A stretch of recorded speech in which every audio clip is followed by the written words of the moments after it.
Have you ever done Yeast. psychedelic mushrooms? I've never done anything psychedelic. Why? Can I tell you why? Yeah, please do. So I don't know if it's a good reason. I don't know if it's the best reason that can exist, but for me, it's a really good reason. The human mind barely works as it is. Barely.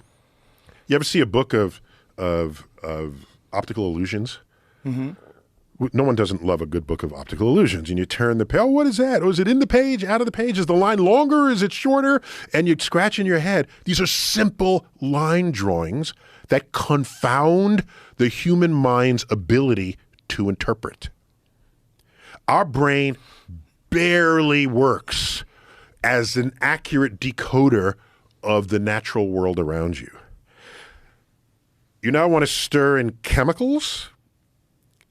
I recognize it'll take you on a ride, but I have always valued objective reality. I don't want anything interfering with my understanding of what is actually happening in front of me. And there are people who would claim that under the influence, they're accessing some actual other reality. All I can say is, if in that other reality you can, invent the James Webb Space Telescope, tell me about it. If you can figure out how to fly, and if you can do that, tell us about it. And there are people say, oh, I visited Venus when I was on a head trip. Did you bring back evidence? Evidence matters. Okay. Did you bring it? No, but it was in their head. Well, the material world, what we're talking about is actual physical objects, right?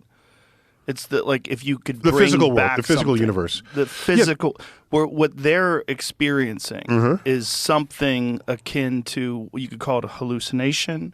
You could call it a portal where physical reality doesn't exist and you only exist as consciousness. Here's my skepticism. I don't mind people saying that they visited another planet or whatever, wherever they're visiting, or some astral plane. Okay, I don't. Okay, write a travelogue and share it with people, as some have done. I guess I would ask whether what you experienced is part of an objective reality that we can all recognize. Because if it's not, then it's completely in your head. And if it's completely in your head, wait a minute, it's less useful. What do you mean by that? Part of an objective reality? An objective reality. So here's an example. When people have these near-death experiences, okay, or one where they're dying on a table, and they commonly described, they leave their body and they look back on themselves. Okay, that's a thing going. That's something. Okay, right. Let's investigate this. Okay, so the test for whether you really left your body or whether you were hallucinating it is get some writing that faces the ceiling up above your body, okay? And they've done this experiment. And if you're floating above your body, above that piece of paper, when you come back to life, you should be able to say what's written on that piece of paper.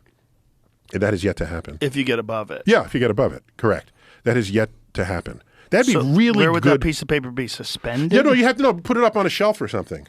Yeah, you'd be able to put it in a way that it would be clearly. But then the person would have to die knowing that piece of paper was there and then be brought back? Possibly.